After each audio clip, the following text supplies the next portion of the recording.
Funds customer care. Al Amin fund customer care call करने का शुक्रिया।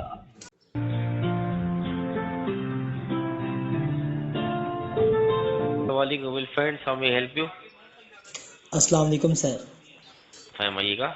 सर मज़हब बात कर रहा हूँ, थोड़ी सी आपसे मालूमात हासिल करना चाहता हूँ, इसलिए आपसे रब्ता करने की कोशिश की है। आपसे ये पूछना है कि अगर मैं यूबीएल का जो फंड्स हैं, जैसे कि मैं जी, यूबीएल फंड्स में इन्वेस्ट करता हूँ 1 लाख रुपया और साल भर ठीक है। उठाता हूँ, तो उस पर अगर मुझे हाई रिस्क में 40,000 तक प्रॉफिट मिलता है, तो जब मैं विड्रा लूँगा, जैसे कि टोटल रकम मुनाफे के साथ अपनी रकम भी हासिल करना चाहूँगा, तो जो जी, उस पे टैक्स पड़ेगा वो सिर्फ प्रॉफिट पे पड़ेगा या मेरी रकम जो इन्वेस्ट करता सर है उस पर देखिए, भी पड़ेगा? आपको इसी फंड में इन्वेस्टमेंट कहते हैं। आपका जो प्रॉफिट अमाउंट होता है, अगर उस फंड में प्रॉफिट आपका शामिल होता है, प्रॉफिट अमाउंट पे टैक्स अप्लाई होता है सर।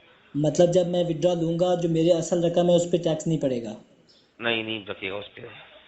अच्छा, तो ये कंफर्म है? जी जी सर, कंफर्म है सर। आपकी असल रकम में कैपिटल गेन टैक्स अप्लाई नहीं होता, प्रॉफिट अमाउंट पे होता है। ठीक हो गया, मतलब जो आपकी तरफ से मुनाफा मिलेगा जब मैं वो विड्रा कराऊंगा, जैसे कि डेढ़ अगर 1,40,000 के हो चुका है वो निकलवाता हूँ, तो फिर 40,000 पे मुझे जो है वो जी कटौती होगी। बिल्कुल सर। इसमें ये है कि सर स्टॉक मार्केट के फंड में जो हाई रिस्क प्रोफाइल के फंड में अगर आप इन्वेस्टमेंट करते हैं, जी। तो वो डिपेंड करता है मार्केट और इकोनॉमिक की कंडीशन पे। तो जरूरी नहीं है कि इसमें डेली के बेस में आपको प्रॉफिट ही हो, वो मार्केट की कंडीशन पे डिपेंड कर होता है। तो समटाइम ये होता है कि आपकी प्रिंसिपल अमाउंट फ्लक्चुएट कर सकती है उस फंड में, क्योंकि हाई रिस्क प्रोफाइल का फंड कहलाता है। ठीक। अगर आप लो रिस्क प्रोफाइल के फंड में कहते हैं, तो उसमें ये कि 28 से 19% की सालाना की बुनियाद पर उसमें एक्सपेक्टेड जो रिटर्न दिए जा रहे होते हैं। जी ठीक हो गया सर। ठीक है सर, बेहतर है। बहुत शुक्रिया। वो टाइम में ख्याल रखिए जी अपना। अल्लाह हाफिज़। हाफिज़।